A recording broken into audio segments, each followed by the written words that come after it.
welcome in to another episode of the My Two Bits Gator Football Podcast. I am one of your hosts, or perhaps your counselor, depending on how you want to look at it, Ben, and I am joined as always by my partner in crime, Mr. Randy. How you doing, Randy? How's the group therapy going? is You is know what? is Gainesville just a giant therapy session at this point? I think that's what it is. And then to make matters worse, you had really cold, wet, soggy weather. So it was a Seattle state of mind. So that didn't help.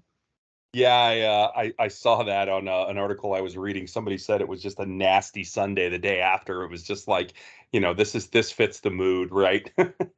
For Yep. how everybody's feeling. Yeah, tough way to end things for sure. I was in a pretty good funk after this one. I think anybody that cares anything about the Gators was having a tough time after this one. So, but we'll get into it. We'll talk all about it here. First things first, of course, as always, run through the intro here, talk about our mission, our vision, and of course our agenda. So, first off, Mhm. our mission is to provide factual analysis of all things Gator football. Our vision is to have unfiltered conversation around the product we see on the field, as well as recruiting and overall coaching decisions. Our analysis will be based on the review of film, and while we will express opinion, that opinion should always be based in fact. We will evaluate strategy and tactics that we see, as well as our observation of player personnel decisions and on the field execution. As for our agenda, we will take you through several different segments, first of which being our Oh My segment. So, in honor of Mr. Mick Hubert, and take you through the exciting plays that we saw during the game, which may be a little in short supply in this one. We'll then review the offense in our Chomp segment, then go through the defense in Gator Bait. And then we will take a look at what beef we had this week in our visor throw segment, things we thought were really just not so hot, whether it was with the play or the coaching. Then we'll take a look at recruiting. Lots of news there as of late here in our hatchling segment. And then we'll have a review of the culture and just kind of the overall state of the team and its pride, if you will, and pride of the sunshine. We'll then do a review of officiating with our Move Back You Suck segment. And finally, we will wrap things up with kind of a review of where we think the team is and where we go from here. Obviously, now into the off season as opposed to the upcoming weeks, unfortunately.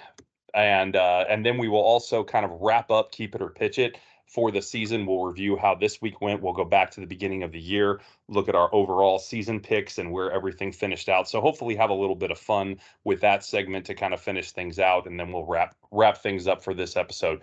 A quick note: this will not be far from our last episode of the season. We have several more things that we're going to get into. We're going to do a full season review next week. We plan to do a pod for National Signing Day, talk about how the recruiting class came together, and we have several more things we're going to do starting in January as well. So we'll talk to all that as we go forward, but just so everybody knows, we are planning on doing quite a bit more things, even though we won't have any more games to break down. So with that, let's get it started with the Oh My segment and the exciting stuff we saw in this week's game with FSU. Why don't you get us started there, Mr. Randy? Sounds good, B. I'll keep it short and sweet. The oh my's this week might be a little bit few and far between, but I was able to pick a few out of the bunch. So, a couple that stood out to me: Jason Marshall sacking Rodemaker. It's funny, as I was saying his name, Rodemaker, I thought of the movie back in the days, The Rookie, with the kid who broke his arm and he had and all of a sudden he could throw a fastball like Rosen Gardner. Rosenberger. Exactly. So that's what I kept thinking of every time I was trying to say his That last is name. But too anyways, funny, man. I haven't thought about Rookie of the Year in forever. That is right, hilarious.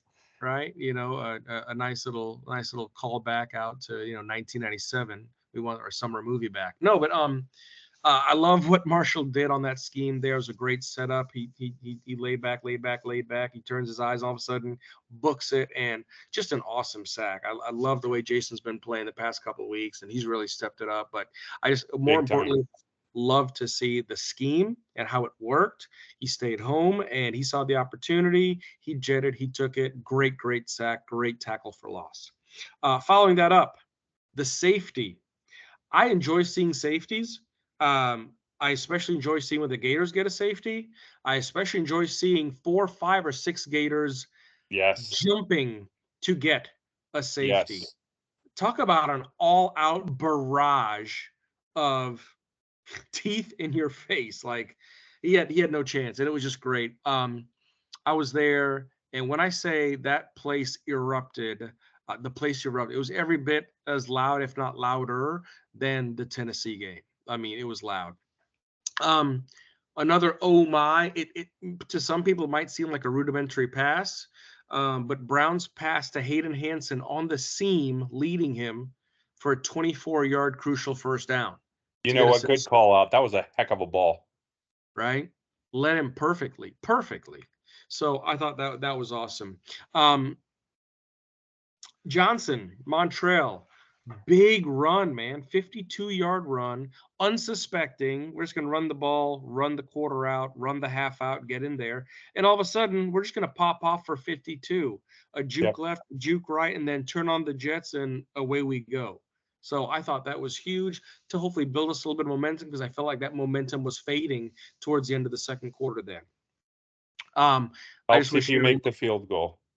I know, I know. I just wish he had a little bit more in reserves to finish it because if he would have finished that, um, oof, might as Yeah, well could have once been a once game there, again, once again though, if it had been Trevor, that's 6. right? Right. Um, and the last one I'm going to call out is Big Dez. This is as active as I have seen him, and so a great wrap up for a tackle for a loss to force a crucial fourth down. But more importantly, the sack that he had on Rosengardner. To see the agility of 437 pounds do what he did, and just fling him like a rag doll. I just love seeing that, and I wished Yeah, it that was great. Big Dez had greater opportunities to go in there and be more of an impact. I get it. They're substituting a lot of bodies, trying to keep them fresh, but at the same time, it was nice to see Big Dez set free. So those were my oh my's for the game, bud. How about you? So you had a lot more than I did, and I like them all for the record. Really nice call on that throw by Max Brown. That was a dime. Yeah. For those of you that were maybe not checking that out, Herbie called it out, and he was spot on. That was a heck of a throw to lead that ball, put it in a tight window on the move as well. Man, that shows you the athletic ability.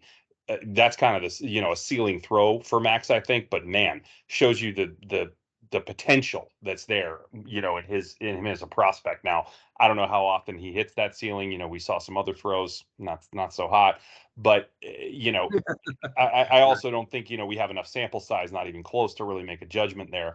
And seeing him be able to make that throw, I'll tell you, I didn't know he was capable of that throw. So Yep. that was really really cool. I didn't have that on mine, but I think it's a really good call out by you. I actually only had two. They were two that you had. I wanted to highlight the defense here. We haven't been highlighting the defense very much on Oh My. Great call out on the Yep. Des sack. I like that one too, and I did love seeing him just swing him down. And he swung down the running back one time too in the backfield. Like, just Yep. guys, like you said, like they're rag dolls. If he gets his hands on him, man, it's over. It's crazy. But the two that I have were two that you had, like you said. I had the safety for sure. That was my number one call out. Great to see a play call that close to the goal line be that a blitz, be that aggressive. We sold out and ran a blitz on the goal line. Like, I mean, you put yourself at risk, for a potential big play. AA didn't care. AA played this game like it was the last game of the season. You know what I mean? Because if we lost, it was, right? Napier did not. We'll get to that later, but Napier did the opposite. I don't know what was going on there, but AA played this game like it was the last game of the season, and I respect the heck out of him for it. He threw the kitchen sink at Florida State, and it showed.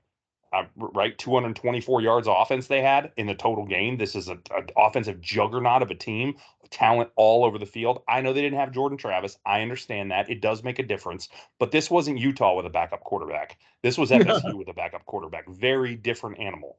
Very different animal. And I mean, we shut this team down, especially in the first half. So big round of applause to AA for doing what he did, for getting this team ready to do what they did. And they got a great win with that safety. I thought it was absolutely terrific. And then I too had the Jason Marshall sack. One, loved the play call once again, right? Finally got the timing right. We've been calling for it to get the timing right on some of these blitzes. Now, we missed a couple in this game as well, and it unfortunately cost us. There was a couple where the timing wasn't quite right. The Castell mistimed one coming in, Wingo mistimed one coming in. They were close, but they were just the Yeah. hair off, and they got picked up because of it. But when we get the timing right, and you see little improvements in this, right? They're getting better, and when they get them right, oh man, you see what happens, right?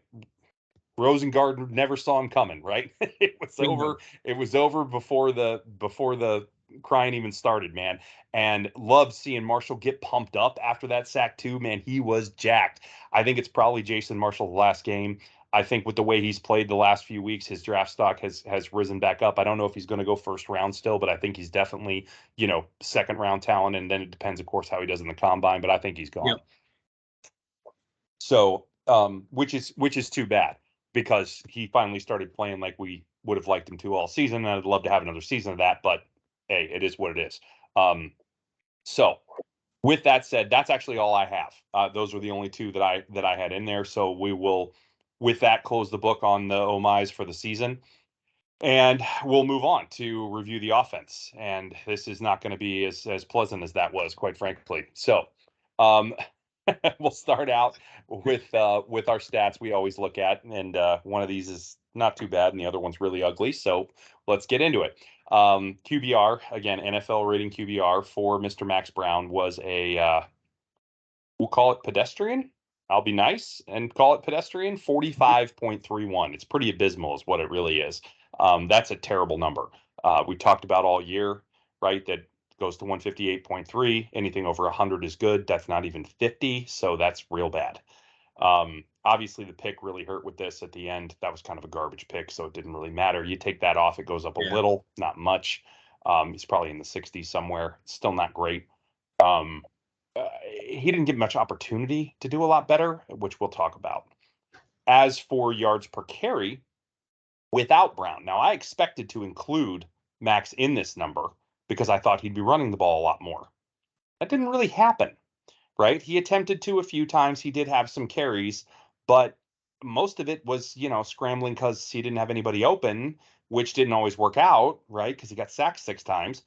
And a lot of it just wasn't great, right? So if you look at it, there really were not near as many designed runs, and I'll get into this later, but not near as many designed runs for him as I would have thought, not even close.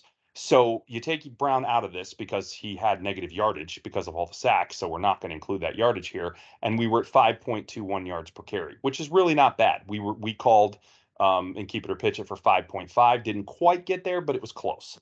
I think it could have gotten there had we called things a little differently. So started off fairly well, right? I didn't love the lack of passing overall. Again, I understand it though, because you have the lack of experience in Brown, right? He doesn't have it. And it was okay until it wasn't.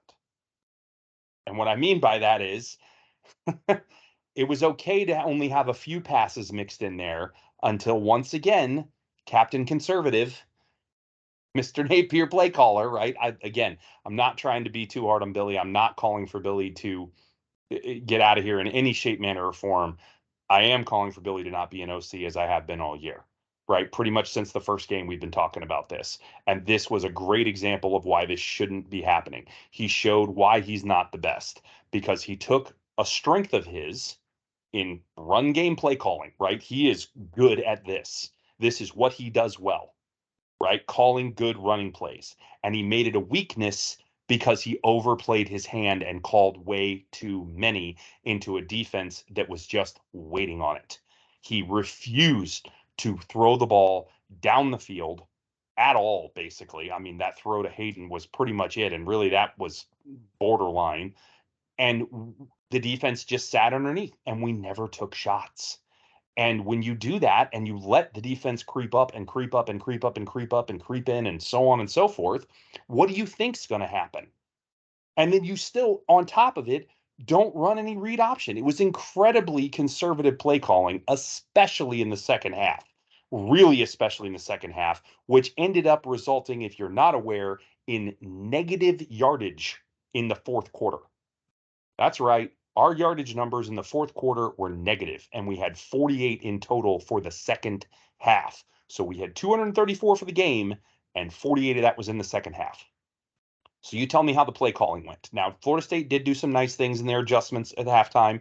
They definitely brought more pressure when Max did try to throw the ball, and he did not have a lot of windows to do so. There's no question about it. However, clearly the play calling did not do us any favors. It was evident all over the place. 3-and-outs with nothing but runs called multiple times in the second half. And you didn't have the lead to be doing that. This wasn't the Tennessee game. And remember, I praised Napier for doing that in the Tennessee game and burning clock. This was not that game. You couldn't afford to do that here. Last thing I'll say, and again, it's also not positive, the O-line was absolutely abysmal in pass blocking. Now, I know this is an elite pass rush that Florida State has. They're very, very good. I understand that. But at the end of the day, enough is enough with this O-line. Damian George was terrible. I mean, he's absolutely terrible. I don't want to see him on the field next year unless it's in a backup capacity. We have to make changes here and now, and this is the time to do it. Transfer portal opens in 3 days? No, 7 days. I don't know. The 4th. So 7 days, yeah. We have to do this now. Both lines of scrimmage have got to get significantly better. We don't have a choice. I wouldn't mind picking up a linebacker while we're at it, but at the end of the day, those are harder to come by. We have got to get some linemen, and especially O-linemen, that can help fill some of our needs to be able to do some of the things that Napier wants to do as a team and as an identity, even if he's not calling the plays. This O-line was a weakness the entire season.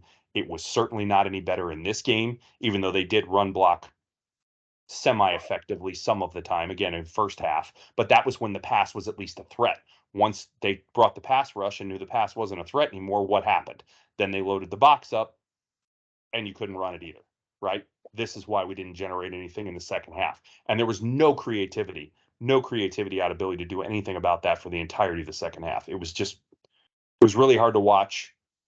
It was tough. I don't have much good things to say, and I'll leave it at that. So what you got? So be it. So, hey, bud, this was a chomp segment, not visor throw. I'm kidding. I got more to come in visor throw. Don't worry. I know you do. It's tough. B and I were talking, just doing our briefing before, and just you're looking at the stats, you're looking at everything. It's like, did we have enough to win this? And a really close game. Would it make sense? Not. This is what's tough, because when you look at everything as a whole, as Billy Napes would say, the totality of it. Here's my summary of the totality of the offense. The Gators had just 3 points over their final 8 possessions. Right? In those possessions included 5 punts on 3-and-outs, a missed field goal, and an interception. Now, again, I agree with you. The interception, garbage time, whatever. But again, could we have driven down the field? Could we have tried to get a quick score? Could we have done an onside? Could we have? Yeah, sure, whatever. I agree with you, man. The play calling got way too conservative. 48 yards in the second half, 3 first downs in the second half. And we finished the game with 13. Are you kidding me? Yeah. Right? Holy smokes. This, I know in the press conference, Billy said, the defense was humming. Well, it's not like the offense was stuttering in the first half, right? No, they moved the ball okay. Exactly. The first punt came halfway through the second quarter with 7 minutes to go. First punt, which, by the way, Crawshaw had a game. We'll get back to that. Moved the ball decently in the first half, right? You had a little bit of shift there in the second quarter, ended the second quarter with some penalties, and then the third quarter, and then the fourth quarter, it just got progressively worse. And that was one of those things that we had hoped, that these guys were built and they're battle tested. They've been through some close games. Can we pull it out, right? Just couldn't get it there. B, you mentioned their D-line. I'm going to mention someone in particular on their D-line, Jared Verse. Yeah. He's kind of good. He's okay. Yeah, he's a little good. He's a little good. Treated Damian George, I'll use the term I used earlier, like a rag doll most of the night.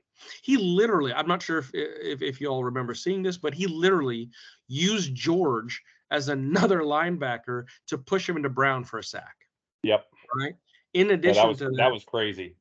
it was. In addition to that, George whiffed twice, allowing Verse to get around. The difference was because of our scheme in the first half, we had the ability to get rid of the ball, use the run game. They weren't sure if it was the run or the pass, so therefore we got a couple people off because, again, when you look at the totality, Etienne was running the ball strong, Johnson was running the strong ball, or the ball strong, whatever. And in fairness, I will say Etienne getting hurt in the second half was very damaging to what he was trying to do, but the recovery just wasn't there. I mean, the answer isn't just go to Johnson.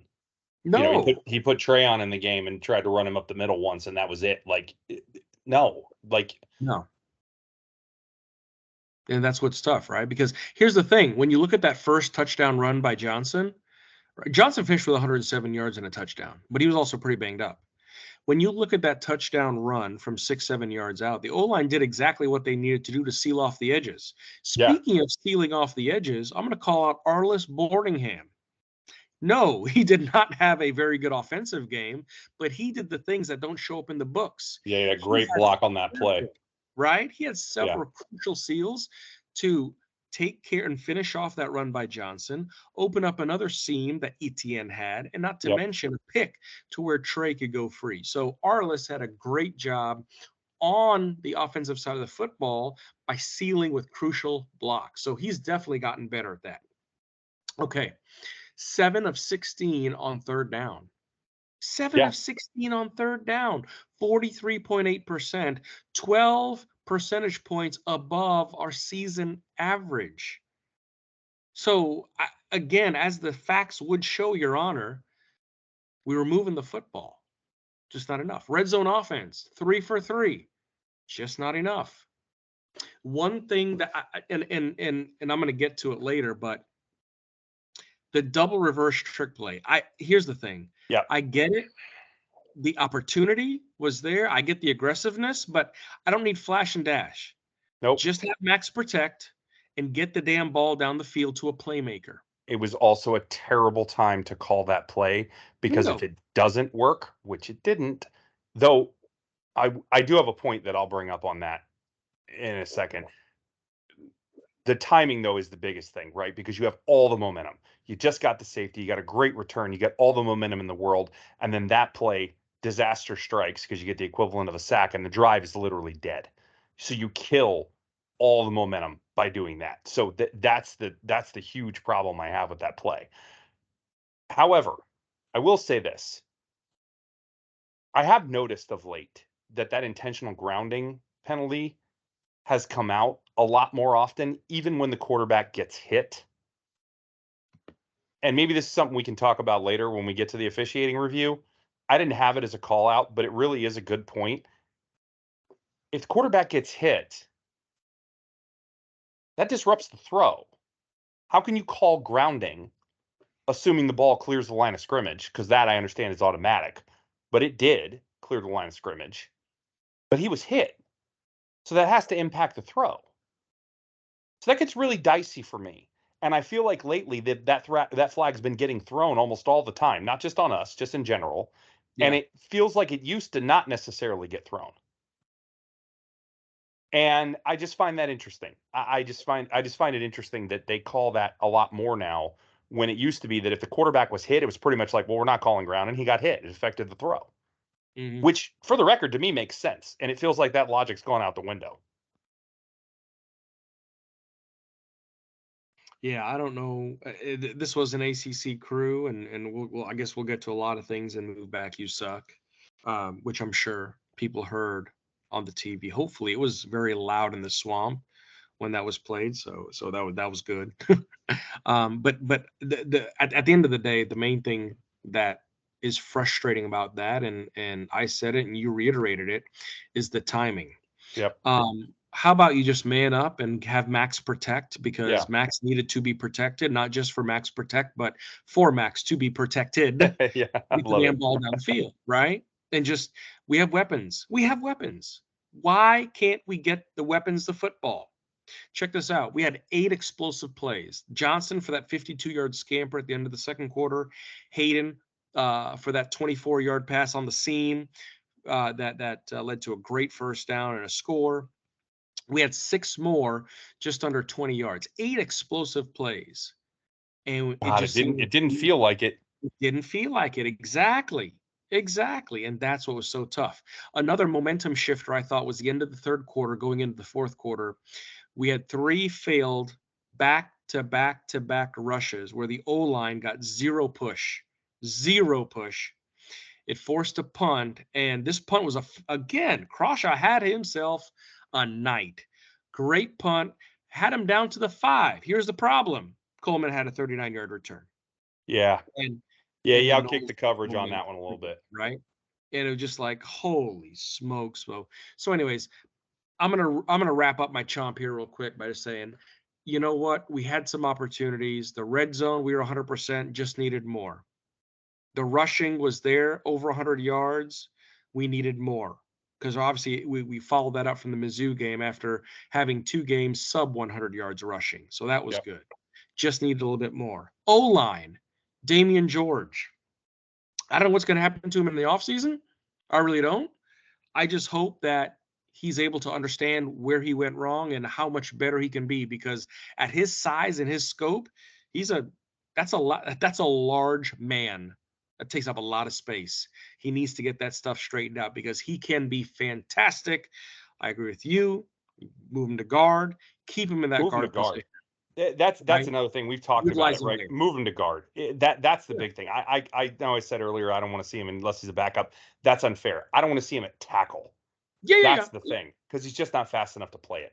Put him at Exactly. guard, and I'm fine with it. I think that would be fine. So if we can make that change and make that make sense next year, then I'm okay with it because his Yeah. size and speed fits that way better. So Agreed. So that's the main thing. Just more opportunities. We had him there. We had him on the ropes. At one point, it was 12-0. At one point, it was just we were out gaining them in yardage, 110-2. It yeah, just missed opportunities, man. Missed for opportunities in the sure, shop. for sure, it's tough. It's tough. All right.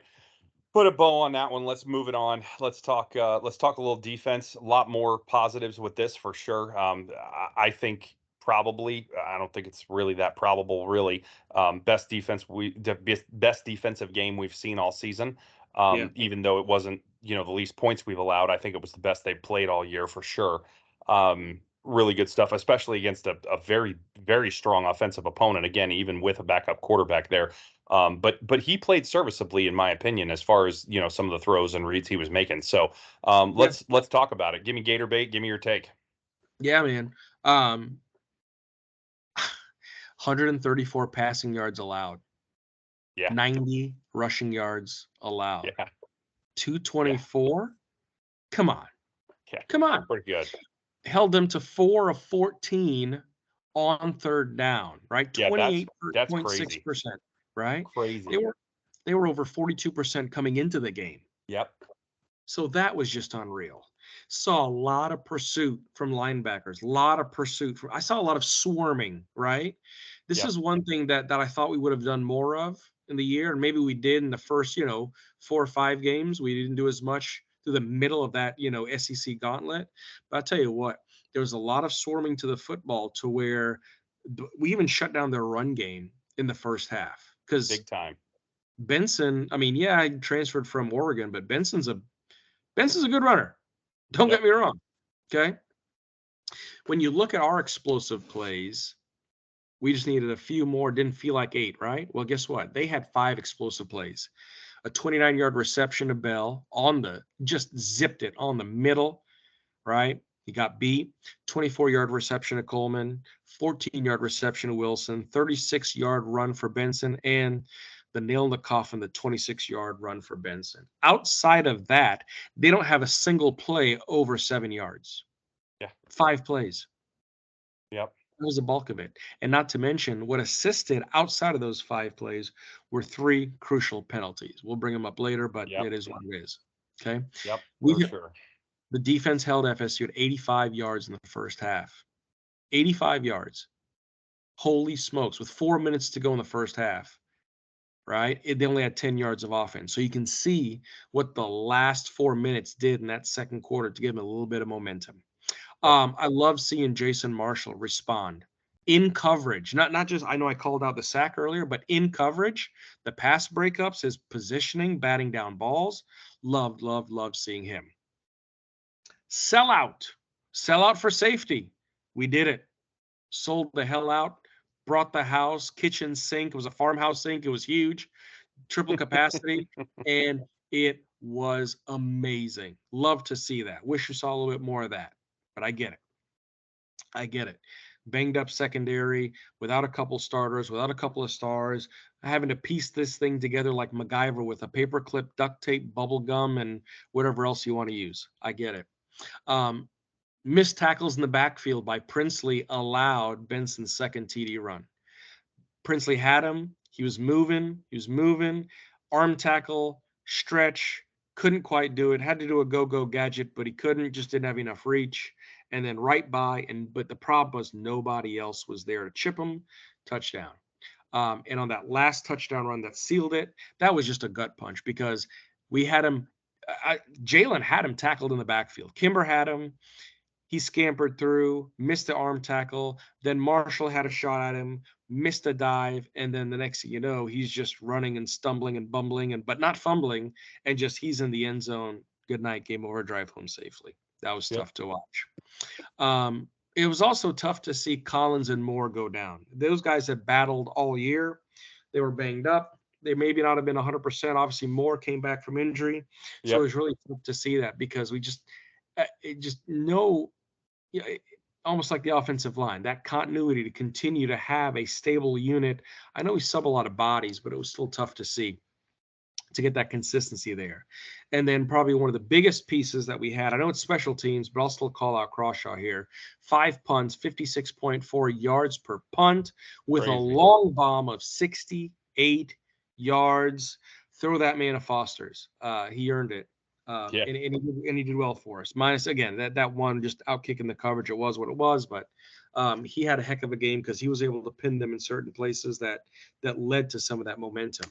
All in all, I agree with you. Probably one of the best, if not the best, defensive game that this unit as a whole, no matter how many bodies were subbed in and out and younger bucks were playing, the better games we've had. Because when you look at holding this team to 28.6% third down conversions, held them to 66% in the red zone, 2 out of 3, held them to just under, right at 25 minutes time of possession. The Gators had 34 minutes, almost 35 minutes time of possession. The crowd, I'll say, we're going to add it. I know Texas A&M 12th man, I get it, but boy, the swamp was loud, and that aided in a lot of false start penalties, delay games. Delay So that games. was crucial. That was crucial. But I tell you what, overall, for this squad, for this unit, I think it was a fitting way to end the season. They fought, they battled, and besides Rosengardner being in there, it's still FSU. It's still an elite team. They can score. They've got weapons in Wilson, in Coleman, in Bell, obviously. So when you look at that and everything else that happened, and Benson, to do what they did and to contain them for as much as they did, this is one of those things where it would have been nice to have had 6 more points off field goals or 1 more score. And that's all I got for Gator Bait, my man.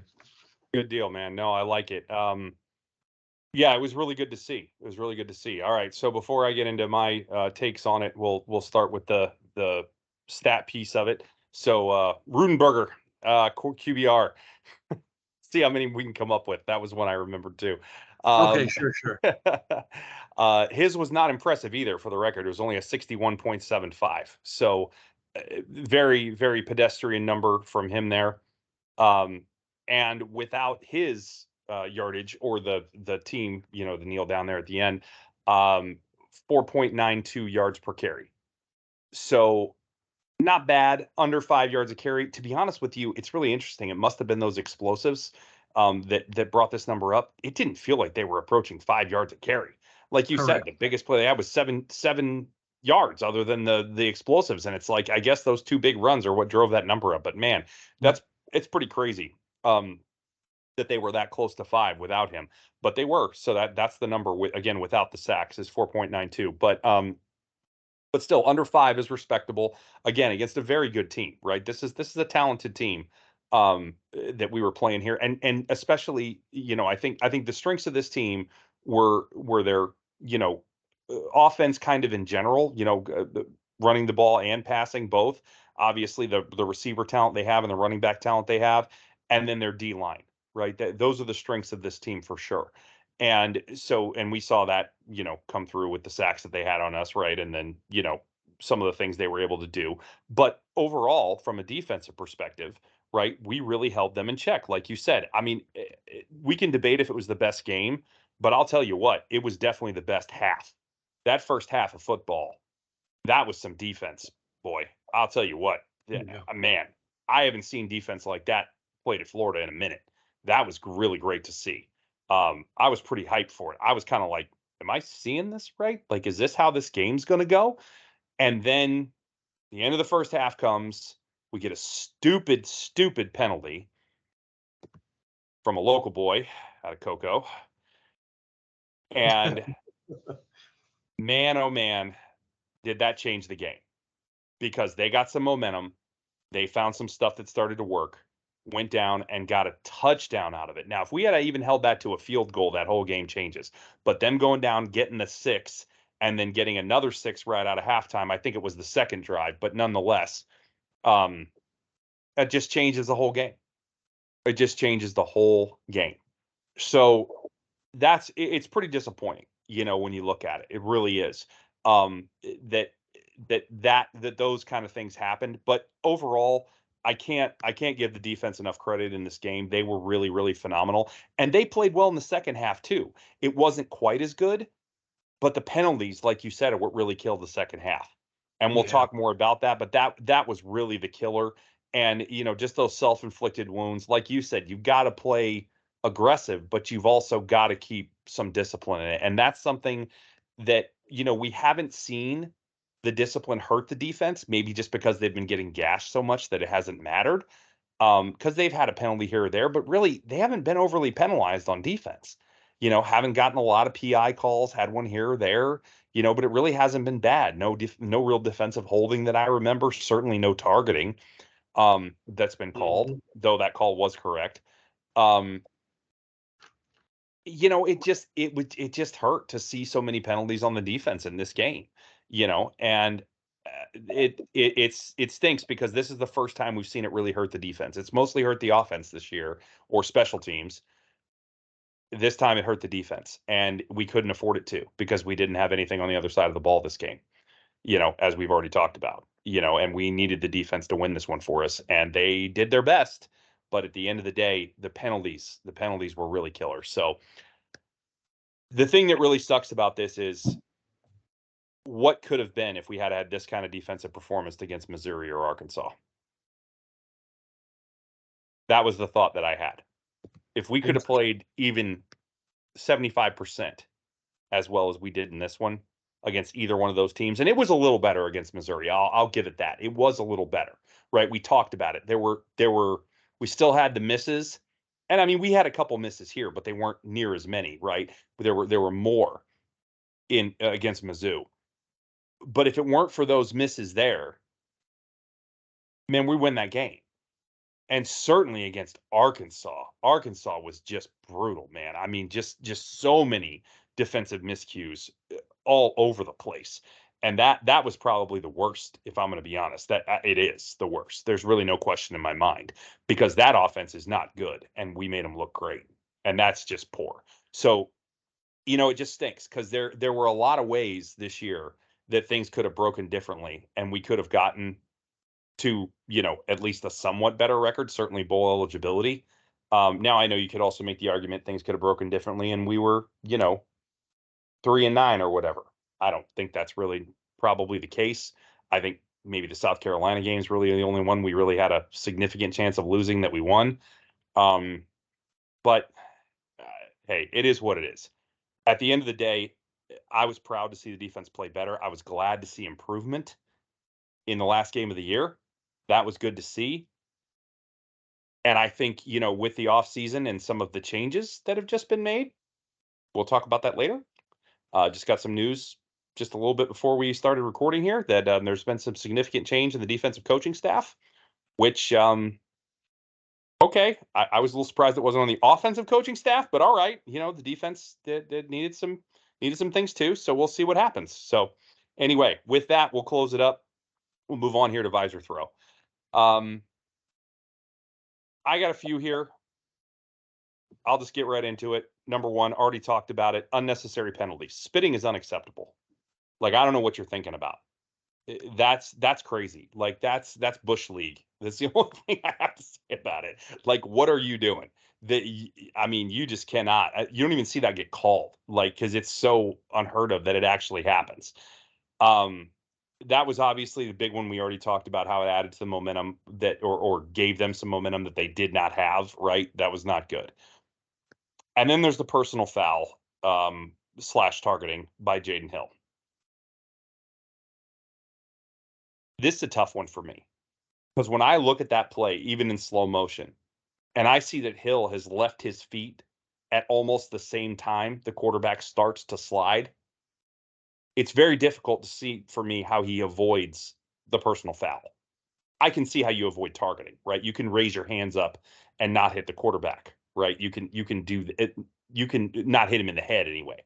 But it would be very hard to change your body angle once you've already started to launch, right? To make the tackle.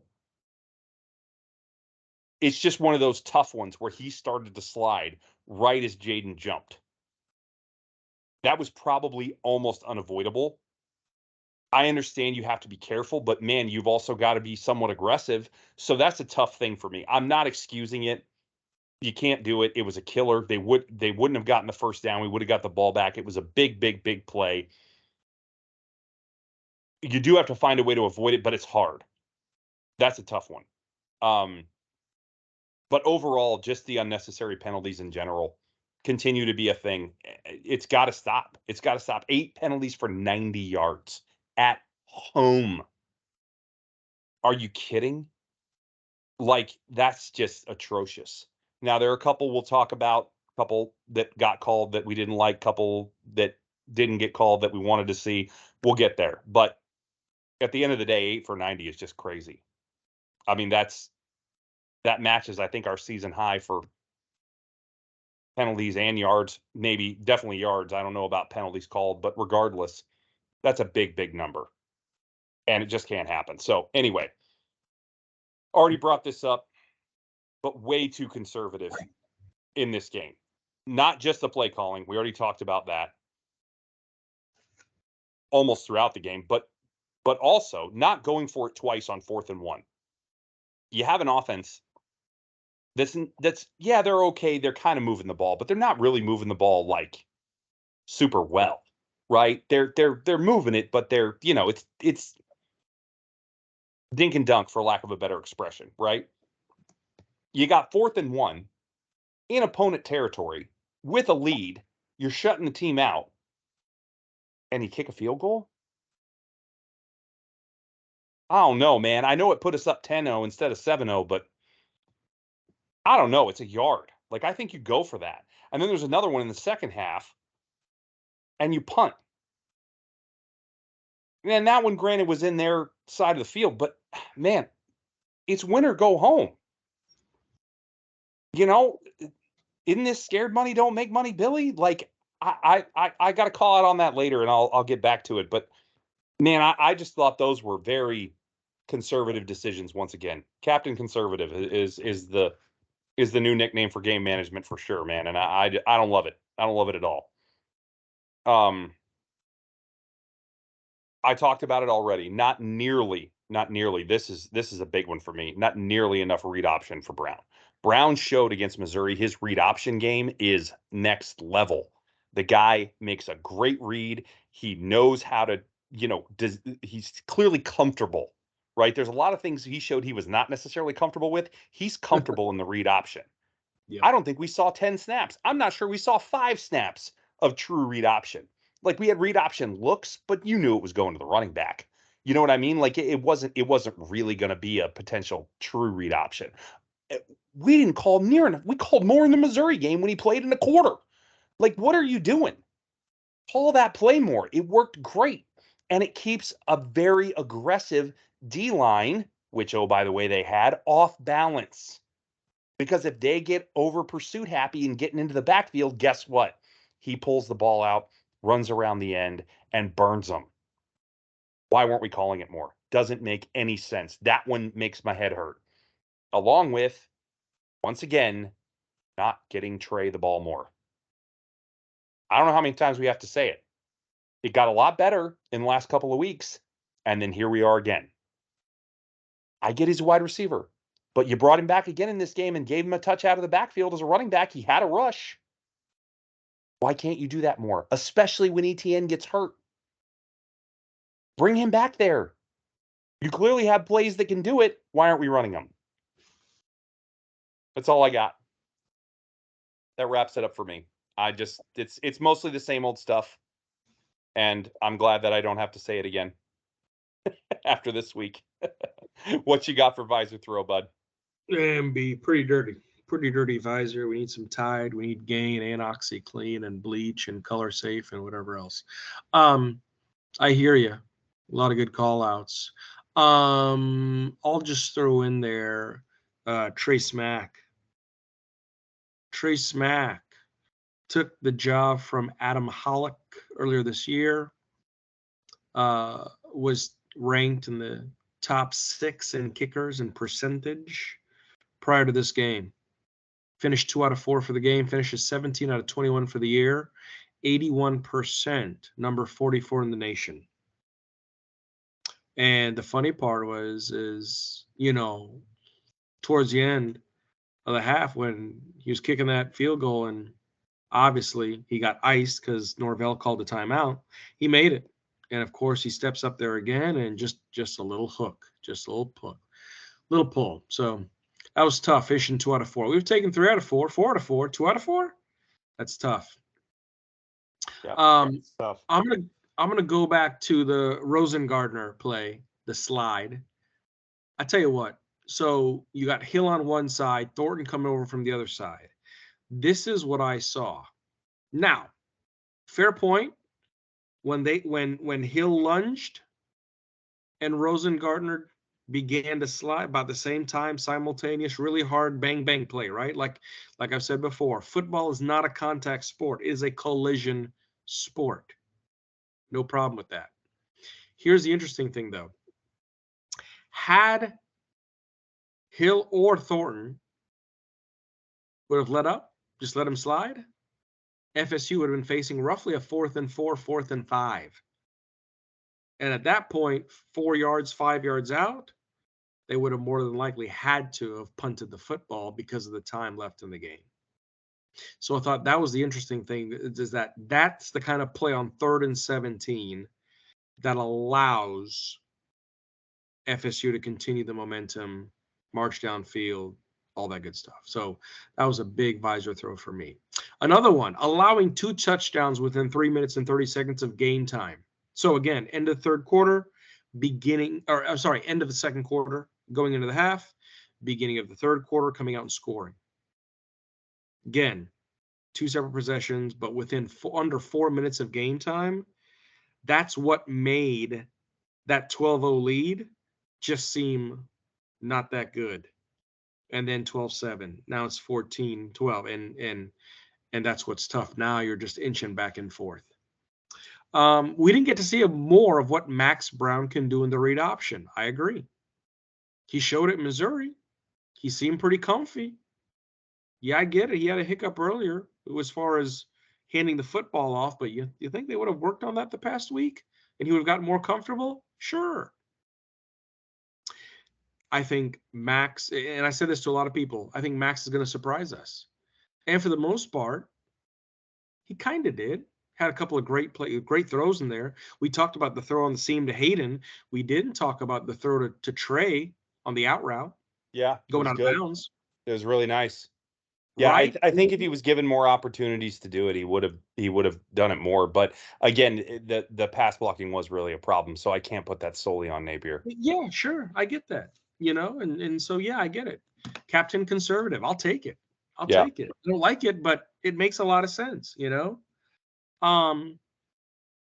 It's funny. I had on their penalties as well. You said Bush League. I said, well, actually, that's right up Crawshaw's alley, because he's Australian. But I just, I tell you what, if we have the culture that we're supposed to have, if we have the type of discipline that we were supposed to have, Yeah. if we have the kind of emotional and mental toughness we have, I get it's a rivalry game, but those kinds of things can't happen. Now, again, Lions, young kid, yes, out of Central Florida, I get that. But guess what? Spitting, come on, man. You're better than that. This program is better than that. Period. Yeah.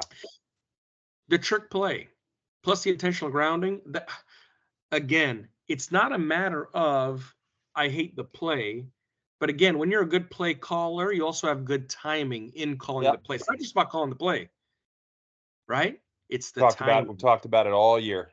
right? It's the rhythm, it's the tempo, it's situational football, right? Something that the old ball coach knew very well. Yep, definitely.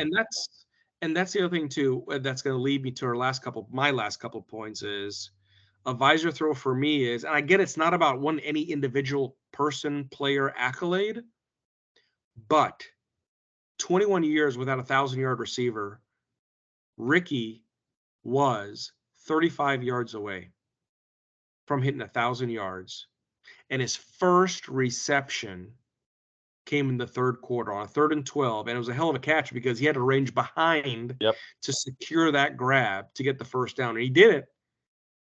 But that was his first reception, came in towards the end of the third quarter, right? And that has to go again with getting the ball to our weapons, to Slick Rick, to Tricky Trey, to Arliss Boardingham, to the people that can really make plays and do what we need to do to march the ball north. Injuries. I swear, it seems like every game there's an injury or two or a bang up or this. It seems like we haven't been able to finish this season on more towards the healthy side. Is that strength and conditioning? Is that just positionally, guys reaching, guys fatigued? I don't think so because of how much we sub. I don't know. It's tough to see all the injuries. Really, really is. Yeah, it is. It is. And the last thing that I'm going to throw out there on my visor throw is SMDMM. Scared money don't make money. Yeah. When I first heard that, I said, "Oh, okay. I dig it. I dig it." And we saw the first game in the swamp with AR as quarterback against Utah. Said, "Oh, this is okay." And then that's such a great name, Captain Conservative. I can't get over that. And then we just see this consistent lackluster. And here's the thing: the other problem I think we have as Gator Nation is the fact of it's not just push. Hell, Billy's wife said it'd be nice to see that ball go downfield a bit more, honey. Mm-hmm. You have one of the greatest offensive minds in your facility, and the old ball coach. In addition to that, most people would say, well, guess what? You can't push the ball down the field if you have good protection. Fair. You can't push the ball down the field if you don't have any good talent. Fair. But guess what? Even if you have one of those, and the talent, you can push the ball down the field. You can have more of a Neapolitan style offense, not just plain vanilla. And that's what we've seen. And here's the thing, guys. Most people can say those first drives that we've seen out of the Gators the past few games, whatever Billy's prepared for, it's done well. But after the first drive, it's like, okay, let's hope we can do something here.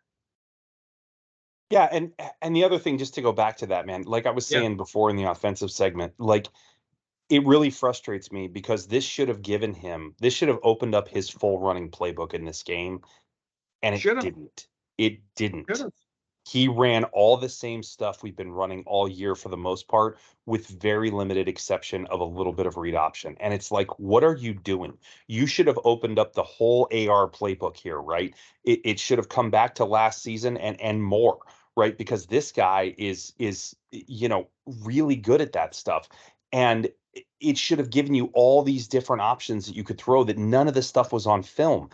And I know he's got it, and I know you can put that stuff in a week because it's the same blocking schemes for the O line. So all it is what plays are you running with the quarterback, and I know you can put at least some of that in a week of practice, and he didn't do it, and it just really frustrated me, man, that we were basically looking like the same team running the football that we were when Mertz is out there. And that's not a knock on Mertz, that No. we were doing what we needed to do with him. But Yeah. this should have opened up so much more, and we just didn't do it. And just that part of the game. I mean, I expected to see a lot of different stuff, and I didn't see hardly any different stuff. And I'm just No. like, what the heck? Yeah. And that was the most disappointing by far for me in all of this. So Yes. we'll see what happens. Anyway, We is will. that all you had? That's visor throw, my friend. All right. Well, they're plenty dirty. Finish the season out. We're going to need to find a new dry cleaner, I think. They're not going to have us back, so we'll Right. be shopping for one in the off season. Um, like Billy's hopefully shopping for an OC. Okay. All right. Moving Hell. along. Let's talk some recruiting. Um, got a few things to touch on here. Try not to make it too involved. One thing I already touched on. I'll just touch on it briefly to start. Transfer portal season is here, right? We talked about it. I know this isn't Billy's MO. He wants to build a program from the ground up, from high school recruiting. That's what he wants to do. He doesn't want to make his team, a flash in the pan one season, thing, kind of like what Florida State has done a little bit, right? Though their recruiting is getting better now, obviously. But, he wants to build it up as a program. I respect that. I get it. However, there are certain needs that this team has that are not going to be able to be filled with your recruiting class. O line. You can't fill that with a bunch of kids. They're not big enough to play. They can't do it. You they just can't, right? You've got to fill some of those needs, especially O line, D line too, but O line especially through the transfer portal. It's got to happen. That's it. Point over. As for high school recruits, we had an absolute ton at this game. And actually, the feedback, all in all, was pretty positive. I do feel like a win would have helped because I think you would have seen that crowd really go nuts after the game and it would have been an even better atmosphere. But ton of positive things coming out of this game. One of the really interesting ones that I will call out. Still don't think we're going to get him. I'm still going to keep that tune. But Jeremiah Smith was at this game yet again. I believe this is third game he's been to. Sounds right. Or maybe it's the second game, and then he also had another official visit. Not sure, but regardless, he's also potentially coming back again. He had a picture go up on Instagram with Tebow on the sidelines. Just really interesting to see him getting as involved. And then you look at Ohio State right now, where he's committed, and their quarterback play is rough. And say what you want about Mertz. We'll talk more about him in a minute when we go through our season recap on Keep It or Pitch It. Man, Mertz is better than what they got going on at OSU right now. I don't care what anybody says. And their quarterback play is having a tough time at Ohio State at the moment. And I don't know that it's really potentially getting any better. I don't know who's there behind their current quarterback. I will confess to that. But I know this recruiting cycle, they don't have anybody big name coming in. So I'm not sure exactly what's going to go on there for him. And that's got to be playing into his mind, along with Lagway being constantly in his ear, because I know he is. So, really, really interesting stuff there. Be really interesting to see what happens. Um, Only other point I've got is I know Phil Sami is potentially going back to Texas again.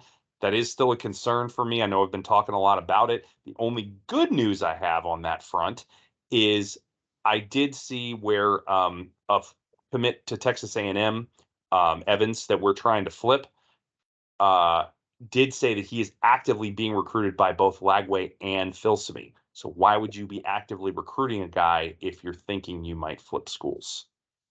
So that did make me feel a little bit better about his recruitment. Fingers crossed. We really need to hold him, really need to hold McCray, really need to hold Lagway. Those are the three big, big, big ones that we need to keep in this class. I think most of the other guys that are really important, for the most part, are pretty much already locked in. I think most of them shut their recruitment down, and I think we're going to keep them. We may lose one or two more. That could still happen. I think Amaris Williams is almost certainly gone. That one does hurt, but again, hopefully if we can hold on to the rest, we're going to be okay. So that's what I got. You got any other notes on recruiting? Yeah, outside of that, it's funny because not funny, haha. Just in lieu of the news that broke just before we started the Yep. pod, you look at kind of what Raymond's done in his Yeah. tenure. Why don't you say what the news is? Because I don't think we've said it. So it's been reported this evening, Monday evening, just before 8 o'clock p.m. Eastern Standard Time, that the Gators have parted ways with Corey Raymond and Sean Spencer. That's it. Huge. Yep. So Pretty remarkable stuff. And for those that don't know, Sean Spencer is the D-line coach. Corey Raymonds is technically the secondary coach, but really he only coaches the cornerbacks. Yeah. Yeah, and that's what's tough because mainly a lot of people know Corey Raymond from his time at LSU and what he's done there, right? And so the other thing too is Raymond was very influential in getting Jordan Castell, right? He's very Yep. He was very, very influential. I'm sorry, Spencer was very influential. Kelby Collins, TJ Searcy. Yep. Right. And so, and of course, going after LJ McRae, right, who praised the coaching staff as far as being very engaged with him and things like that. So again, between that, I just hope that it doesn't lead to more flips or decommits, whatever the case might be in the coming week. So outside of that, the one that I thought was very interesting, you might have seen it. I thought most people might not have looked at it that much, but I think it's a big deal just because of the fact that it's offensive line. Marcus Maskell out of Snellville, Georgia, Gwinnett.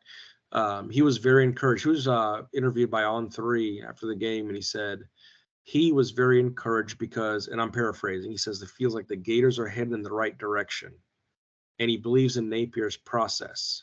So he believes they're just a little bit off. And so why is that important? Why is Marcus Maskell important? Well, a couple things. 6'5", 290, 4-star, and by the way, the number 18 tackle in the country. Yeah, he's a good one. We kind of need some help on the OL, and if he's there, and if he's seeing this, and if he's understanding, and yeah, of course, he said, yeah, a win would have been nice, but and the other thing he commented on was the environment. So that's promising, especially knowing, and I get it. We'll talk about it, of course, in the future, but we're gonna get a lot of good pieces back, and that's great. But more importantly, I tell you what, it's almost like having an older vehicle, right? You have an older 382, and you know what? It just needs a new carb. It needs new heads. It needs two springs, retainers, clips, sleeves. It just needs a whole engine overhaul. It needs a full rebuild. That's what the offensive line needs. And that's what we're going to see what happens here in the offseason. So to hear that kind of comment out of a top-ranked offensive lineman prospect, I'll take it. Yeah, I think, and again, we'll talk to this in a little bit when we talk about the transition of coaches. I think it's more likely to affect current players than it is recruits. There may be a recruit or two that gets affected, but this class isn't super strong at DB anyway. We only have a couple coming in. I'm more worried about guys and defensive line for that matter, because we've already lost a couple defensive line commits. I'm more worried about what it does to current players, that and hitting the transfer portal. That would be my concern with these changes at coaching. So we'll see what happens. But anyway, anything else for you on recruiting? That's it, my man. All right.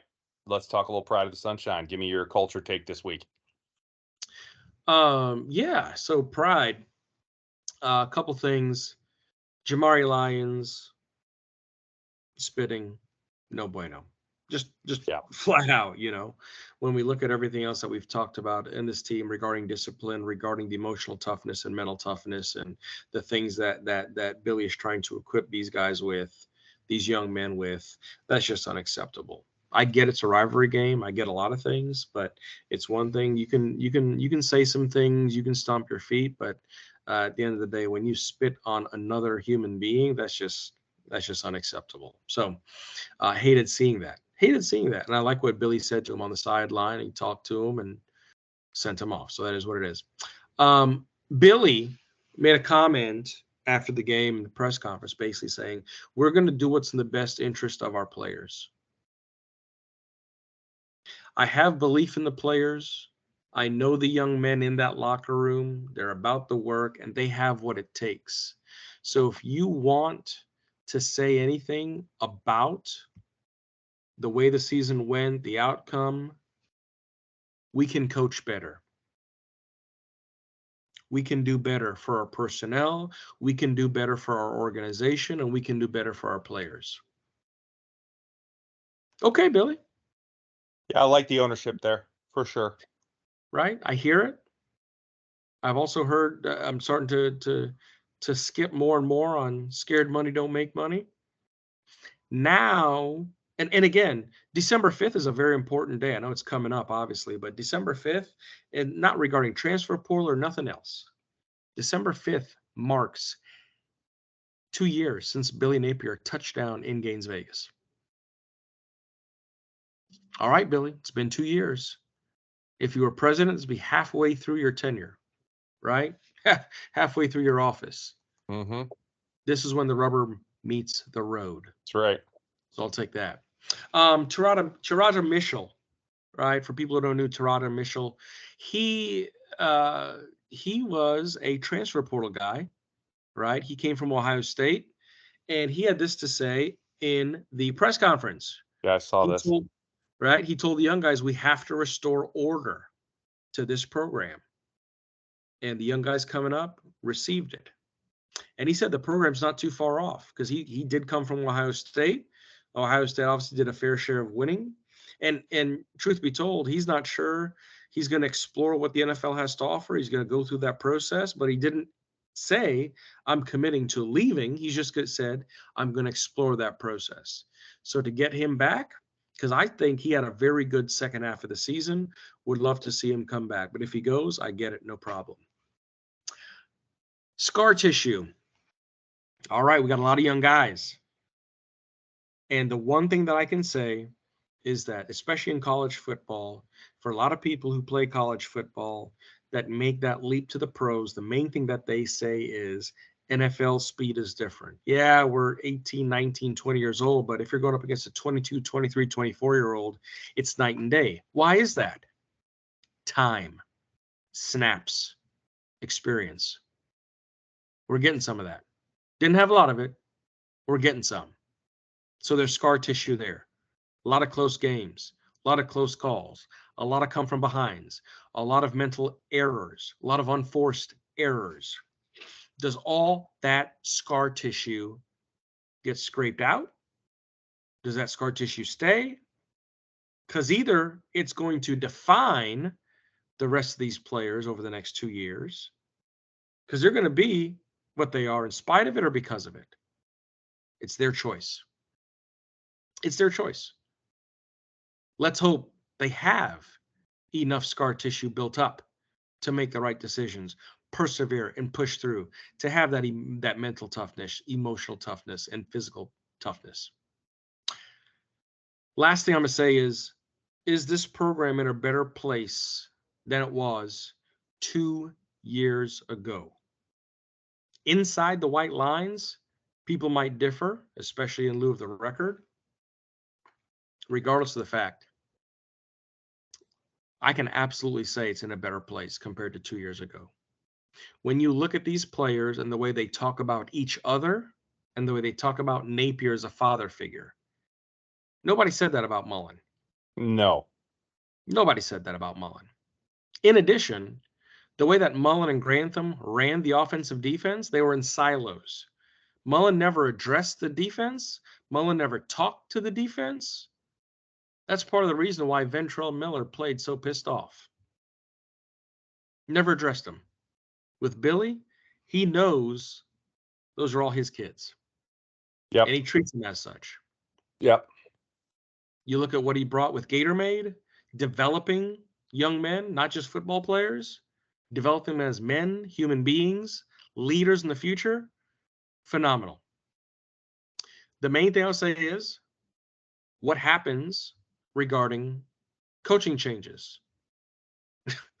Clearly, we saw a little bit of that this evening, but at the end of the day, What happens to this two O-line coach approach? See, I'm a poet and didn't even know it. What happens to special teams? What happens to the offensive coordinator position? What happens there? Will Billy put his money where his mouth is?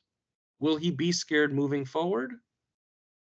Or will he truly buy into his own philosophy that was mentioned 2 years ago?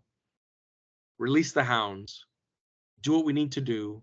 And when the rubber meets the road come fall of 24, this team doesn't look back. That's all I got, B.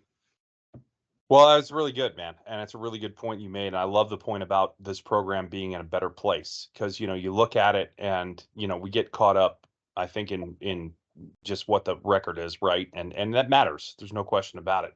We don't want to Yeah. lose, right? No question about it. I'm right there with you. But there are other things that contribute to that, right? And that get us there over time. And this is a big one. This is a really, really big one. It's why we have this segment in here, right? That's why we talked about including it. You made a lot of really good points to make sure that we included this as a part of what we do when we talk about this. And I think this is a huge one, right? What's the state of the program? What's the organizational culture like? And are we in a better place now than we were? And to your point, I don't think there's any question that we were, or that we are, excuse me. I think it shows on the field. And I think that's where I see it most of all, week in, week out. Here we are again, another solid week of effort, right? These guys, there was no quit in this team. They were playing their butts off in this game. And for what? So you could go to a meaningless bowl game? Yeah, apparently. They wanted to win this game. That was evident in the way they were playing. Are you kidding me? The defense played their tails off. And for the record, I think the offense, did as best they could with what options they were given. I didn't see a player effort problem in regards to this, not at all. And I Fair. haven't Yeah. seen one. I haven't seen one, right? They were playing for the seniors, they were playing for the bowl game, and they were playing for each other as they always do. Whatever keeps this team motivated, whatever the motivation is from week to week, month to month, whatever it is, it shows. And it continues to show week in and week out. The only concern that I have is that it is hard to keep that going over time if you don't start getting some wins. So I do think that while he's done a great job at keeping the culture up through this difficult time, I think he's done a tremendous job of that. At some point, you got to start winning. And that Got does to. have to come. You got to do it. So if we don't see that transition start to happen next year and continue to happen the year following, I don't see where the culture will be able to be maintained in the manner in which he has it rolling right now. I think his culture level is, I can't say second to none because the recruiting's still really good, even despite some of the recent, reversals. But Sure. it's right up there with recruiting. He's doing a phenomenal job with this. Yeah. And that's one of the things, as we've talked about throughout this year, that has really given me hope for the future. So with that, we'll close up the Pride of the Sunshine. Really good points there, as always. Continues to be a segment I look forward to hearing from you on every week. Yeah, man. Let's talk little officiating. Move back, you suck. Hmm. Fairly decent game here, in my opinion, overall. I mean, we're certainly going to critique it. It's what we do. But considering these were as an ACC crew, which I kind of like that idea. I hope we bring in, I think we bring an SEC crew to them, when we go there, keep some of the bias out of the home field, right? Um, Hmm. I think we could have seen some ACC bias here, considering the circumstances that Florida State was playing for in this game. I really didn't see that. I didn't see a biased game here. There are some things that we'll call out. I know you have a couple. Um, I'm only going to take issue with one. Well, it's two really, but it's the same one that I'll bring up, and I'll keep mine brief. Two different times, there were clear push-offs by Coleman on Marshall. There was another time that I know that I think you're going to talk about in regards to something with Hill, but two times clear push-offs on Marshall by Coleman. One in the end zone where he almost caught a touchdown, but the ball was over his head. Another one where Marshall should have had a pick and probably would have had a pick if Coleman did not push off him. Neither of them called offensive PI. I know offensive PI doesn't happen a lot, but these were both pretty blatant. Like, they were pretty solid push-offs. And I think you could have flagged either one or both, and we didn't get a thing. And that was pretty poor. When you look at Marshall's size differential, he was covering the heck out of Coleman. Coleman had a very pedestrian night. He did not have a big game. Johnny Wilson had the bigger game. Coleman was held in check for the most part. And credit to Marshall. Hats off, man. He did a phenomenal job on that guy in shutting him down. Again, his play's been a lot better. And I was disappointed to not see those calls. So that's really all I've got. Take it away. What did you see? Holy smoke! Sit down, buckle up, and enjoy the ride. All right, first one. So on the Rosen-Gardner run that led to targeting. Before that, if you look at the play as he was leaving the pocket, number 71 is is right tackle. Well, you can't miss him. He's a very large man. You can see him take his paw out and hold Castell, drop Jordan Castell. Now, the reason why that's so significant is because we had a very similar call on Montrell Johnson's run down to the end zone at the end of the second quarter. Very similar. It wasn't a hold. Player got pushed down, but it was called a hold. It was not called. Rosen-Gardner down. And guess what? Targeting. Holy crap. Change of momentum again. So it was what it was. The OPI called on Wilson, right? Not called on Wilson. I had that one on my list as well. But the DPI on Marshall, that's what's tough because of the positioning of it, right? When you look at where he was in relation to the football, I get it. And this is also going to go with Moore, because if you look at Moore with 12 minutes left to go in the fourth quarter, very similar coverage, broke up the ball, broke up a pass. He was in between. He did whip his head around, but if you look at in the second quarter, it was a no call. But in the fourth quarter, it was called. Are you kidding me? Going back to the Marshall, the push off, it's like, how do we not see that? How do we not recognize that? It's just unbelievable when you look at the consistency of the call. Very, very tough to me. The rush on Max Brown, great rush, great scheme, untouched, personal foul. Why? Unnecessary roughness, face mask to face mask. I don't know. That was really tough. I thought it was a really good football play, believe it or not. So that was what it was. And then I will say this, holding on our lineman. I forgot who the lineman was, but to negate Johnson's run with another 10 seconds, because he was going to be at probably the 4 or the 5 yard line on that run after the 52-yard run to put him in really good position just before the half. So that's the other thing. Player was chopped, pushed down, not held. See it happen all the time. Why was that called? And also why when Rosen-Gardner's run that led to that targeting, why wasn't that hold call when Castell was pushed down in the exact same way? That's it. And then the last one, which I can't remember the last time I heard of this flag, right? Almost like, back judge out of position. Flag for excessive blocking out of bounds. Yeah, excessive. In a rivalry game, like out of all things happening, I get it. They want to control the sidelines and this, that, and the other, but excessive blocking out of bounds. I'm just gonna have to call a big old move back. You suck on that one. So, anyways, ACC refs overall not terrible, yeah, but the consistency is what bothered me in this game, and especially when it came to some of those non-OPI calls on Coleman, because he clearly did push off, especially one of the last ones there. Actually, it was not on Marshall. I apologize. It was on Hill, because Right. he was looking at going, what in Sam Hill did I do? You didn't do anything. You just got caught up in the wrong place because they saw the tugging earlier, right? He tugged first, but again, Wilson tugged second. And typically, when you have a skirmish between two players, you're like, okay, well, the second one, the ref's going to catch that one, right? Which should have been Wilson, but no, they called. Yeah. They called it on Jaden, and what are you going to do?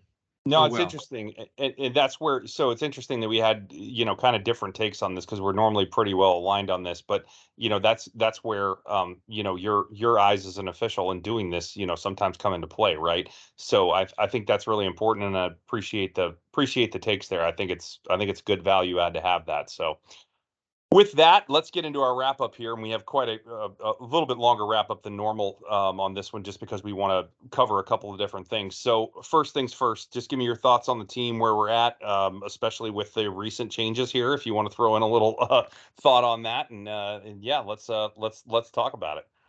That's wild, man. So first of all, 5-7.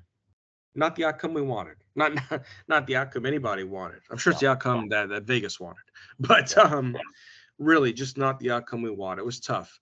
I will echo your sentiments.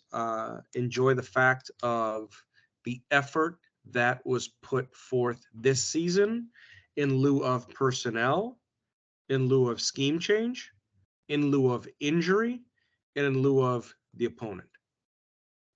When you combine all those four categories, the effort that we got out of players this year, phenomenal. yep. I think when Graham came in, he was going to be ranked the second lowest quarterback in the SEC, Oh, I saw last on mini sheets, dead or last. last, right? Exact second to last, last, right? Exactly, bottom tier, whatever. And he just came in and he led by example, and he did a phenomenal job. Phenomenal job. So it was what it was. Um, when I look at some of the games this year, could we have gotten two or three more wins? Absolutely. Absolutely. And that's what's tough.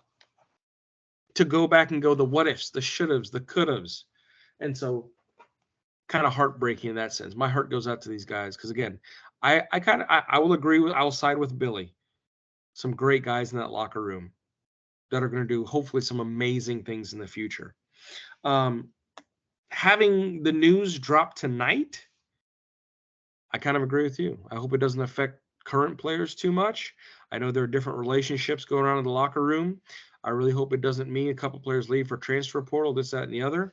But truth be told, Corey Raymond, as great of a recruiter as he is, maybe on the coaching side, it's not equaling out as much as it should, or as much as it did back in the day at LSU, right? Back then when he coached people like Adams and Stingley and Ricks and whoever else he coached. He's lost his touch, right? He's 53, 54, 55 years old. Who knows? I don't know. Sean Spencer, you know, Sean Spencer, Sean Chaos Spencer. He brings some chaos. He's the only one on that sideline that I think matches Double A's intensity. However, could be a lot better. Yeah, And clearly, Napier saw something from a continuity standpoint and a philosophy standpoint that was not going to help when that rubber meets the road next fall. So I can only hope that this is a little wake up, a refresh, a revival, call it. I don't know. And hopefully leads to good things with this 24 class coming in. Maybe Mertz comes back, maybe Brown comes, maybe a couple other people come back, and because they have some unfinished business, and that would be nice to see. yeah, So would be. Would yeah, be. We'll definitely talk to that some more in some of the future stuff that we do. Um, yes, so yeah, interesting stuff. I'm still not sure if I have my head wrapped around it fully, as far as the changes go. But let's go back to what we started with this with. So I wrote a lot of this, or my thoughts on this beforehand, and it's funny because one of them has already come up in terms of what has happened with these firings. So anyway, as you said, man, it's tough to swallow a sub 500 regular season. So I know there's a lot of stuff going around. Oh, three losing seasons for Florida. No, it's not. No, it's not. Let's be clear. There are three losing seasons because we lost a bowl game. That's not the same as three losing seasons. Okay, the regular season is we were 6-6 2 years in a row, and this year we were 5-7. That's a losing season. The last 2 years we were 500 and then lost a postseason game where, in last year's anyway, half the team didn't play. I don't want to hear we had a losing season last year. No, we didn't. We were 500. That's just spinning the story to fit your narrative, right? I don't want to hear that. But this was obviously truly a losing season, and that is difficult. It's first one since 2017. It's tough to swallow. It's not fun.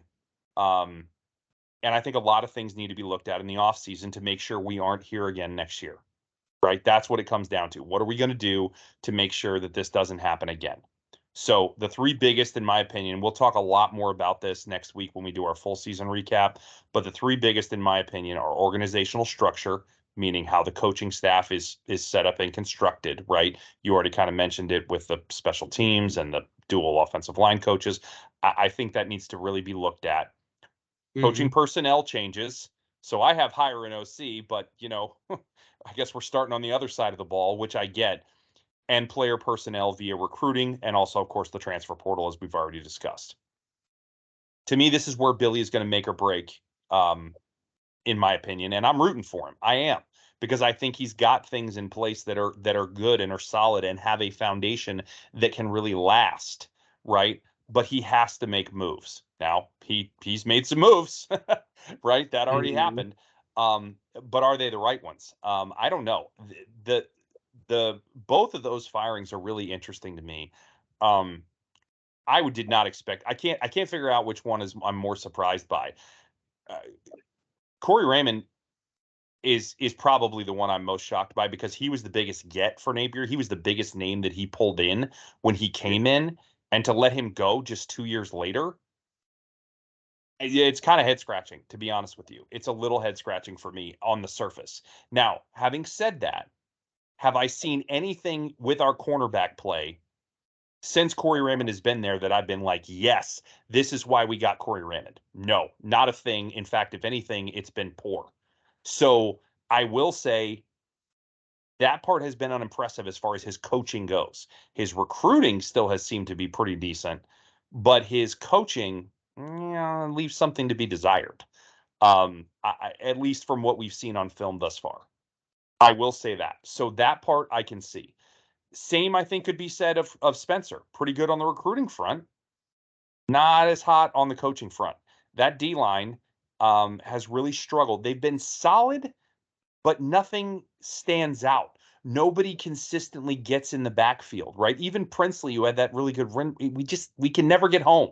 We talk about it all the time. We rush forward, we never get home. Even if somebody beats their man, they never get home, right? We're never doing anything that's like, oh wow, that really pops. You know what I mean? You just don't see it. Yeah. And I think so. I think that for the most part that makes sense to me. And I guess because of what we've seen in the lack of development of the DBs, I guess, I don't know, feels a little early for that still. That one still really surprises me. I wonder if that's more, I don't know, personality differences and things of that nature. I'm not sure. Obviously we're not behind the curtain on that, but that one's Yeah. still just, I haven't figured that one out yet. Maybe some more news will come out about it and we'll get a little more insight. But anyway, like I said, Billy's got to make moves. He's already making some. I hope he continues to make more, because there's more that needs to be made, quite frankly. The offensive side of the ball has to be addressed. To me, that is actually more important when you look at coaching personnel, than what we were seeing on the defensive side.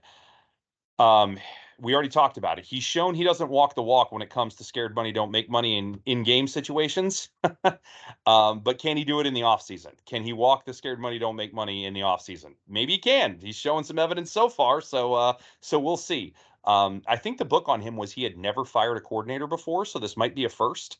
So hey, we'll see what happens. This is big boy stuff. So with that, let's finish up and wrap up Keats Bit or Pitch It for the season. So last week, we got it all wrong.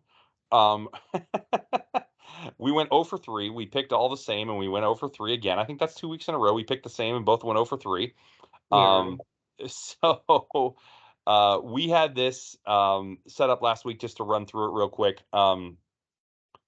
We wanted to see FSU was getting 162.3 yards per game. We said that UF would allow less than 150. We both pitched that. They obviously allowed less than 100, which was kind of shocking. And so at the end of the day, we got that wrong, obviously.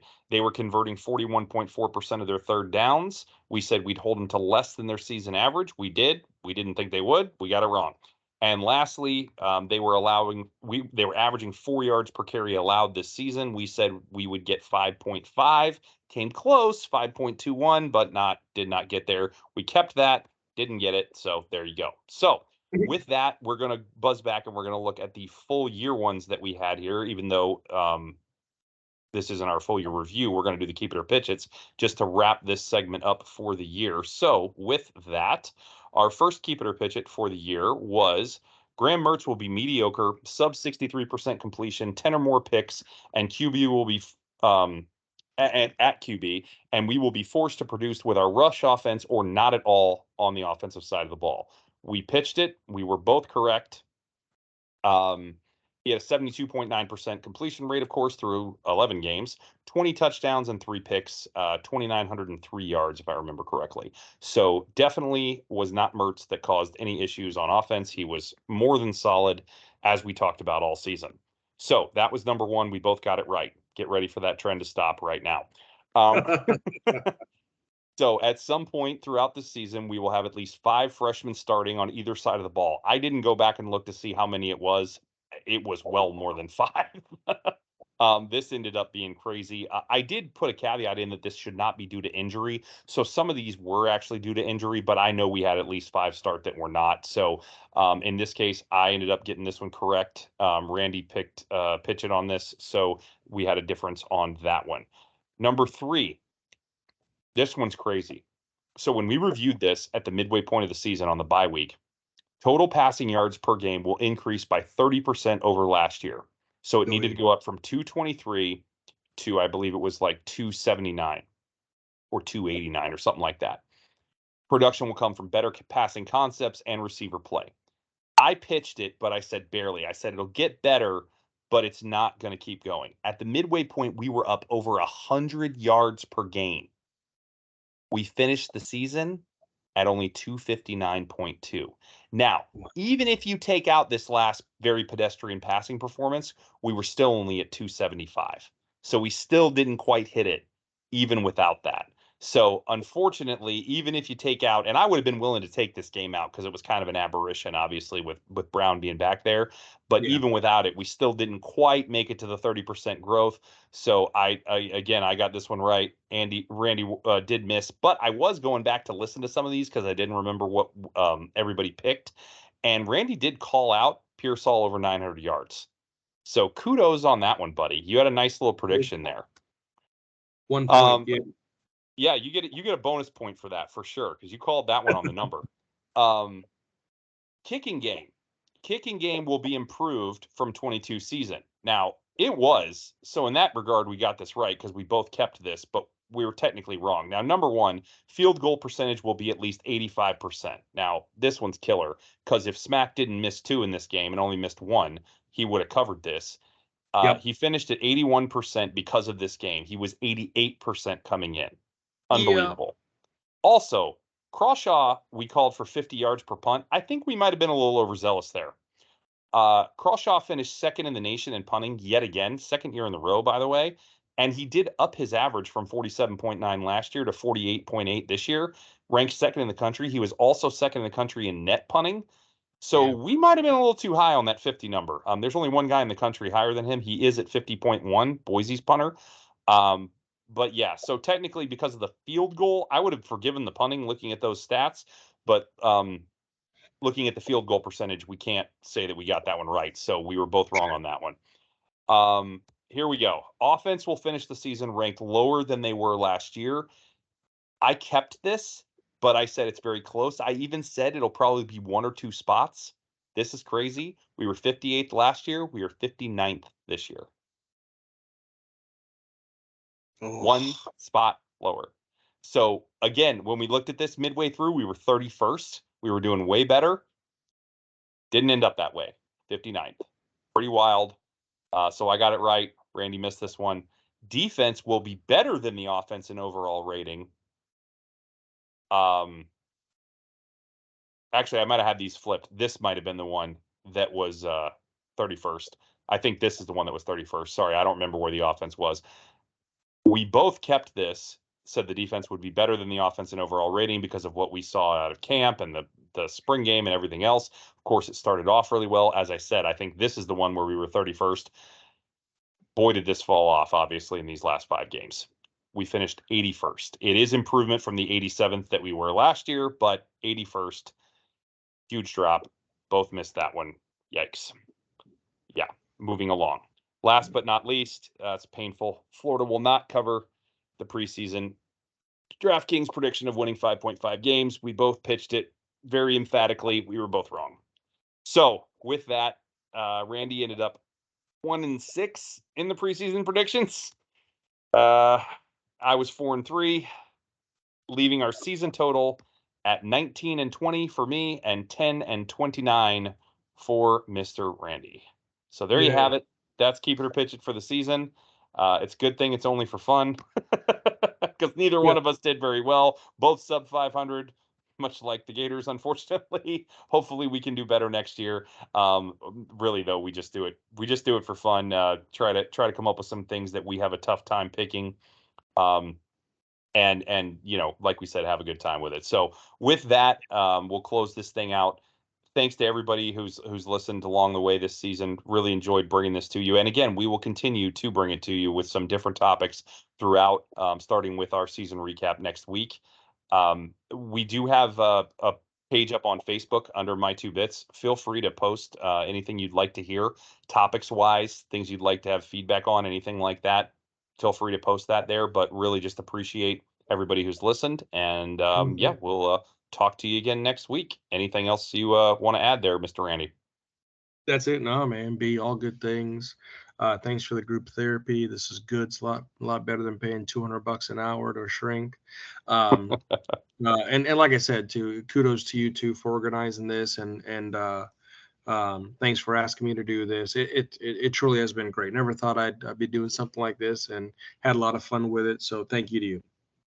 Well, appreciate that, man, and back at you. Appreciate your work and all the stuff you've put into this and participation as well. It's been really good to do it with you, and look forward to continuing to do so. So we'll be back next Monday, same time, and all that good stuff, and we'll look forward to seeing you then. So wherever you are and whenever you may be listening, thank you for taking the time, and we'll see you around, Gator Nation.